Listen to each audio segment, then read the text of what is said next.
cargo and military planes, tons of boxes in international aid. This Air Force base is the logistical nerve center for the distribution of aid and evacuation of Typhoon Haiyan victims. The international community is responding, but there are still glitches. Since the Leyte province has no electricity, there is no navigational equipment which will guide the airplanes to land and safely on the airports. So it is being grounded for safety reasons, not for any other reason. And of course, we want to control the entry of these goods so that there will be no riots.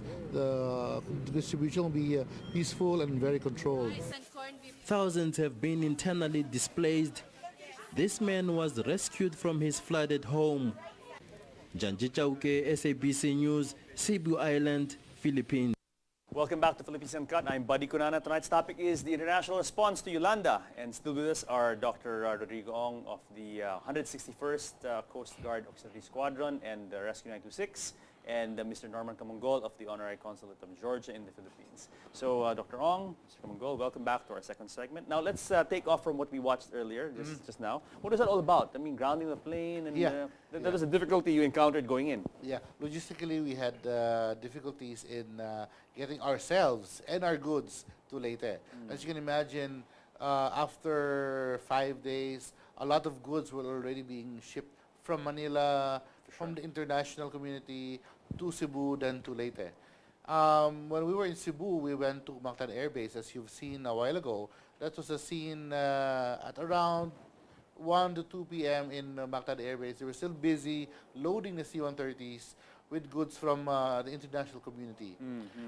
These goods have been queued since day one. Wow. Day one. No, we were there on the what? On the 5th, 6th day. We were not able to get into the manifest of a C-130 bound for either or Moc or Tacloban. Because of the traffic. Because of the traffic, yeah. Want to go in. Yeah, but on the last minute, we were able to get into the manifest of the Canadian Air Force. But we did not know when the plane would be flying. They said it would be within 72 hours. So we did not have the luxury of time. We had to scrap the plan of flying into Leyte. So we had to take the pump boats to Palampon, which took 8 hours. Who was doing all the coordinating? You're now here with this big group of South Africans. You're stuck on Mactan Air Base. And like you said, there's Canadian, there's Philippine, Indonesian. I mean, like, I can only imagine this is one big bureaucratic, maze that you have to navigate, talking to different nationalities, different officials. So how did you guys even get on the manifest of the Canadian Air Force? We were able to talk directly with the pilot of the like you approach the pilot and say, yeah, hi sir, that's correct. We need to go to Leyte. We first tried to coordinate with the OCD and the NDRMC, whose office was there in Mactan Air Base. But they could not do anything about the manifest. That really is the prerogative of the host, the country sending. For sure. So we were able to identify the pilot who was in charge of his C-130. We discreetly went to him and, sir, is there any space for us? How many are you? 40. Oh, okay. We have exactly 40 seats for you. Amazing. And together with 6 tons of goods, we would fly out within 72 hours. I guess in a situation like that, it's almost like a war, being in a war zone. No? So it was. You really have to improvise, adapt, overcome. Yes, yes. And because of the gravity of the situation in Palampon, we had to get there as soon as possible. So it's either the plane within 3 days or a pump boat within 8 hours. And you guys decided to pump. But before I go to the pump boat story, Norman, you were here in the Philippines while Dr. Ong was over there. I mean, you were in Manila while Dr. Ong was busy making his way with the team to Leyte. But I understand that there was also a group that arrived here while they were en route to Leyte. How did you? And I understand you were the one who met them at the airport. I mean, how was that like? I mean, making sure they got on a plane, they head down there. How did you manage that? Well, Okay, this is the second group of Gift of the Givers Yeah.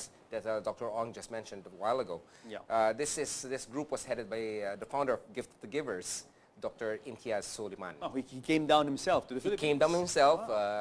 He basically wanted to see for himself what's going on. So he came in, and I met him in the airport, and they were booked for a flight directly from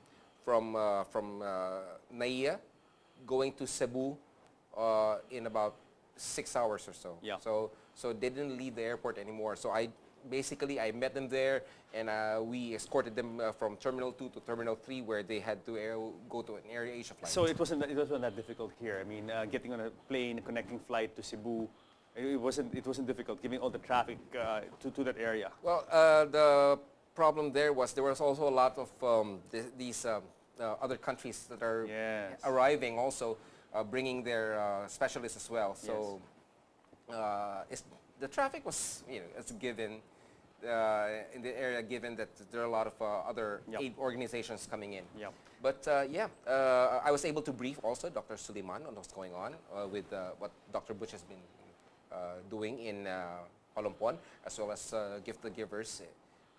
Obviously, they've been transmitting reports to Dr. Suleiman while he was still in South Africa. So he knew what was going on He here. knew, basically, but Philippines. during the Good. 24 hours that he was traveling, we gave him a briefing, and then Yeah, because things had been moving very fast at that point, no? And in fact, like you guys, touch and go. You know, Yes. you don't know if you're going to be in a Canadian C-130 or a pump Right, boat, and right. you end up in a pump boat.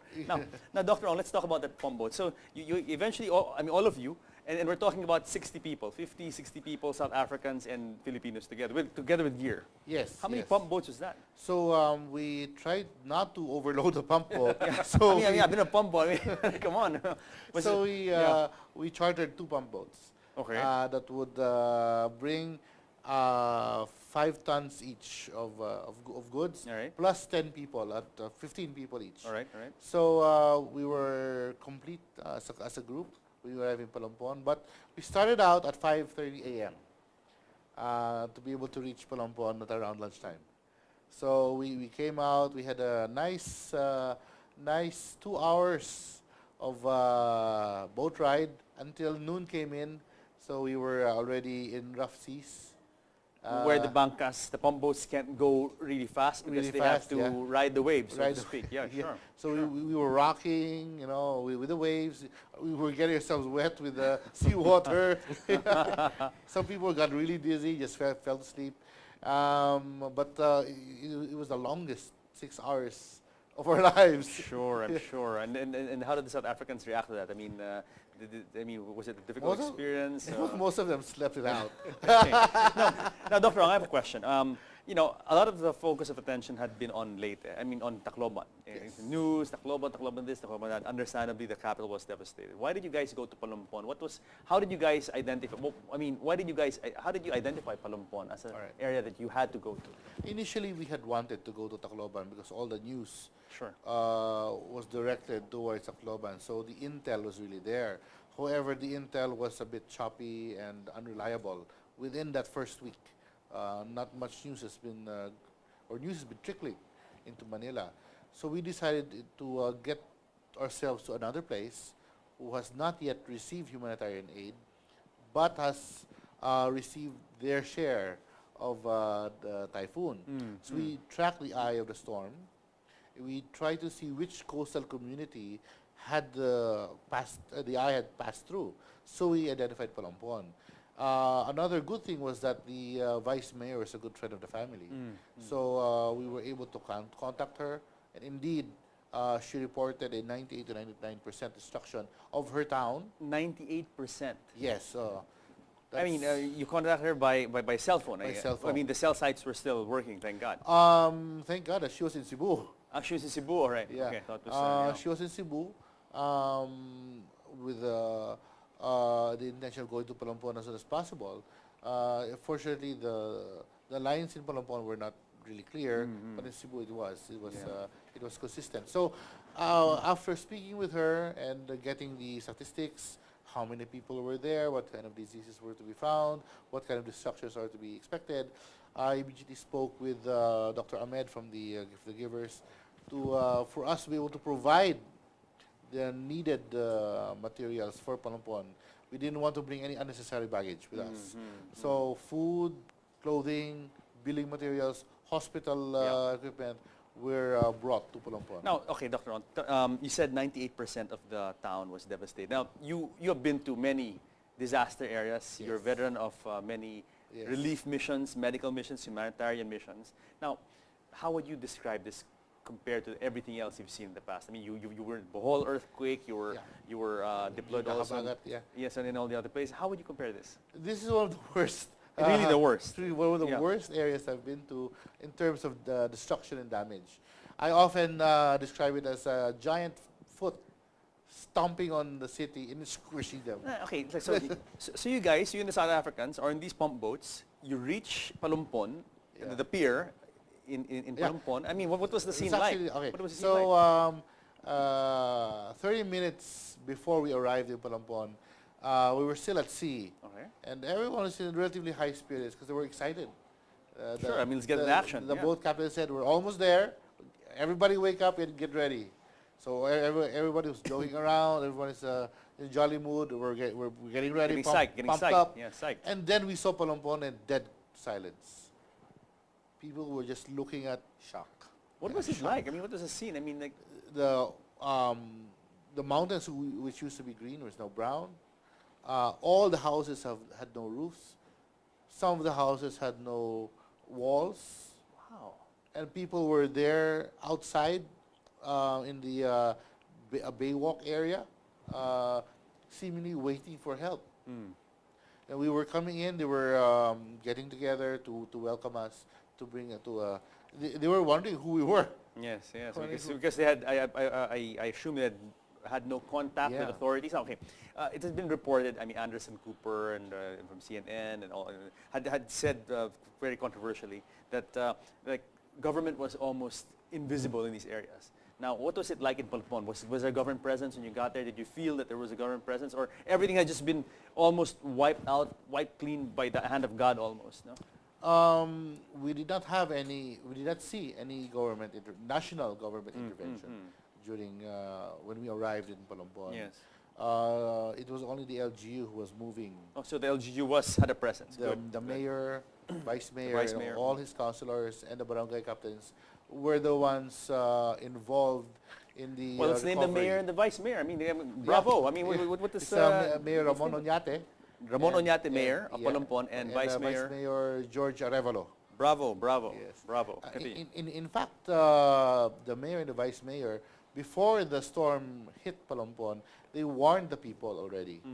Told them to come down from the mountains and go to a safe area. That is why there are only 7 or 8 casualties. Wow. So you mean to tell me this town that you saw were 98% devastated, houses been wiped out, destroyed, roofs gone, etc., and only 7 casualties? Only 7. How big is the 7 casualties? How big is the town? What is the population? 70,000. More or less. 70,000. So we're talking about not even 1%. 1% less. Yeah. Yes. Because of the early warning that they gave, and because of the system that they had, they perhaps had an evacuation center ready. Yes. For the people to go to in these types of disaster. But Now, okay, really, why wasn't this replicated in other places like Leyte, I mean in Tacloban? Or was it a different case altogether, Palampon and Tacloban? I believe it's just the way the local government handled their town. In the case of Mayor Oñate and Vice Mayor Arevalo, they were really out in the streets doing their jobs. Yes. They went out of their office and held office in front of the building. No, but okay, this super typhoon, I mean, this caught many people by surprise. I mean, in this country, we're used to typhoons. We're a typhoon country. We're hit by typhoons, I don't know how many dozen every year. I mean, did you guys at Rescue 926 Coast Guard Auxiliary, did you expect this kind of devastation, this kind of power from this typhoon? No, right? No. Yeah. We actually expected to do medical missions and go back home. We did not expect to see houses destroyed, families orphaned. We did not expect to see crops die and wither because of the storm. Because of the storm, 99% or 100% of their economy has stopped, which is heavily based on copra. Wow, wow. All coconut trees are felled or down. Okay. All all small crops, vegetables, all destroyed. So I can imagine the length of time before the economy can run again. So clearly a lot of reconstruction. I mean, this is a problem that, as you said, it's Yeah. not your usual medical mission where you go, you Yes. do something, you stay for a couple of weeks and you go home and pretty Yes. much the community Yeah. picks up where it left off. But Right. here, it really, the scale of devastation, it'll take a long time. We now have to go into disaster recovery and rehabilitation versus in the usual sense we were going to relief and medical missions. Now we have to help out, stimulate the economy, help them get them back up on their feet as soon as possible. Okay. Now, you mentioned earlier that that the gift of the givers are deploying again in Yes. in Feb. This coming I February, believe, yes, in a few yes. months, in 2 months' time, and also to Palompon, back to Palompon, the same Yes. area. Now, what are you guys going to do now with them in this All right. next deployment? Initially, they have already started with the rehabilitation of the provincial hospital Okay. in Palampon. No? The hospital was so destroyed that the wards were closed, roofs were gone, all the equipment on the second floor destroyed. They started to bring in machines, which they bought from Cebu. The second team also brought machines from South Africa, like the anesthesia machine, Yes. to be able to help the hospital run again. Yes. So they rehabilitated the roof, the ceiling, the electricals, even repainted the hospital. Yes. After that, they're now focusing on the homes. Okay. I believe they have a housing program, a build-a-house program, wherein they're bringing, I think, prefab houses Beautiful. into So Palampon. this is really the next phase, the reconstruction effort, and the Gift of the Givers is really coming in and going to participate Yes, in they this. are, yes, Excellent. Excellent. Now, Norman, on your end, I understand that the Georgian consulate is organizing some fundraising activities in South Africa Right. for Gift of the Givers and Philippine Coast Guard Auxiliary / Rescue 926. What is this project about? This fundraiser is called Rainbow of Hope, a celebration of Philippine-South African friendship. It's going to be a swim from Cape Town all the way to Robben Island. Now, Robben Island, for the information of your viewers, is where the late President Nelson Mandela was incarcerated, was jailed for 27 years. Yes. So it's also a UNESCO heritage site.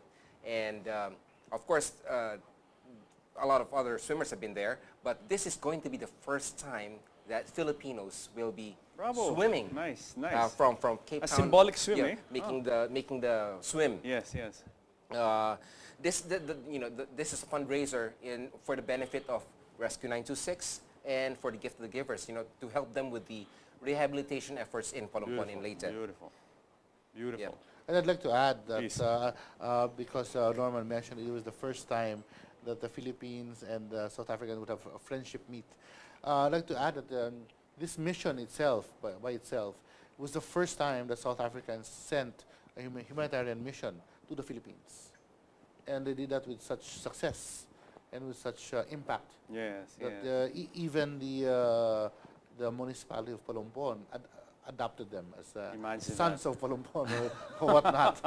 Oh, in their hour of need, in their darkest hour. Yes. You know, their brothers and sisters from South Africa, from Peter Maritzburg, I think, where Dr. Suleiman is from. Peter Maritzburg. They came and they lent a hand, and that's when that's when you appreciate amistad, right? Yes, Friendship, yeah, friendship. brotherly love, that kind of thing. Anyway, guys, we have 1 minute to close. Let's have a very, very quick closing statement. Let's start first with Norman. Okay. We in the Consulate of Georgia would like to ask for your contribution to the relief efforts, the rehabilitation efforts that we're doing right now for Leyte, especially in the town of Palompon. Please support our rehabilitation efforts as well as the efforts of our swimmers in South Africa. They will be there to raise funds for our programs for Rescue 926 as well as the Gift of the Givers. Thank you. Dr. Ong? I'd like to personally thank the Gift of the Givers Foundation, Dr. Suleiman and Dr. Ahmed for their assistance and for coming to the Philippines in the aid of Palompon, Leyte. In the darkest hour, you Yes. provided light. Beautiful. When they were hungry, you provided food. And you really helped us get Palompon back on their feet.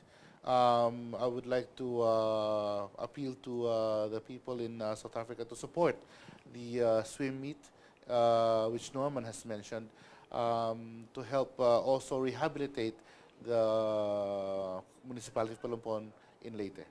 Thank you very much, Dr. Ong and Norman. Thank you very much, Mr. Kamungul, and for your efforts. Keep it up. You guys are warriors. Doing a good job.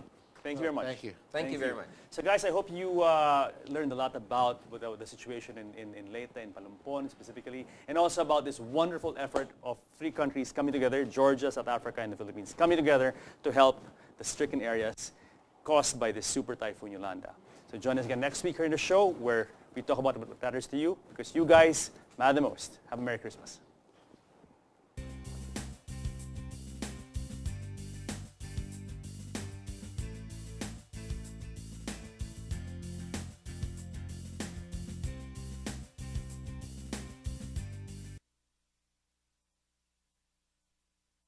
SABC News, Cebu Island, Philippines. Welcome back to Philippines Uncut. I'm Buddy Cunana. Tonight's topic is the international response to Yolanda. And still with us are Dr. Rodrigo Ong of the 161st Coast Guard Auxiliary Squadron and Rescue 926, and Mr. Norman Kamungol of the Honorary Consulate of Georgia in the Philippines. So Dr. Ong, Mr. Kamungol, welcome back to our second segment. Now let's take off from what we watched earlier, just now. What is that all about? I mean, grounding the plane, and that was a difficulty you encountered going in. Yeah, logistically we had difficulties in getting ourselves and our goods to Leyte. As you can imagine, after Father or Mok or Tacloban. Because of the traffic. Because of the traffic, yeah. Want to go in. Yeah, but on the last minute we were able to get into the manifest of the Canadian Air Force. But we did not know when the plane would be flying. They said it would be within 72 hours. So we did not have the luxury of time.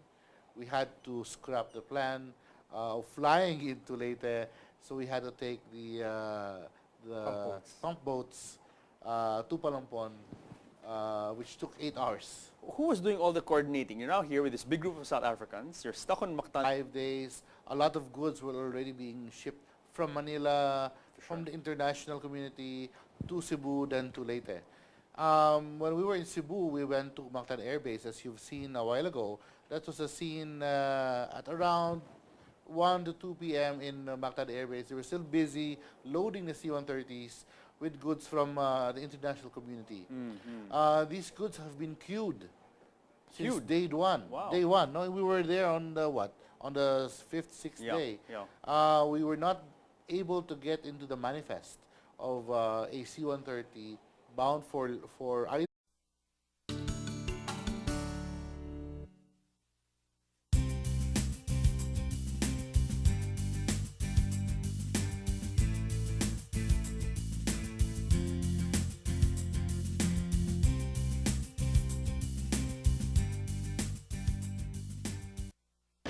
Cargo and military planes, tons of boxes in international aid. This Air Force base is the logistical nerve center for the distribution of aid and evacuation of Typhoon Haiyan victims. The international community is responding, but there are still glitches. Since the Leyte province has no electricity, there is no navigational equipment which will guide the airplanes to land and safely on the airports. So it is being grounded for safety reasons, not for any other reason. And of course, we want to control the entry of these goods so that there will be no riots. The distribution will be peaceful and very controlled. Thousands have been internally displaced. This man was rescued from his flooded home. Janji Chauke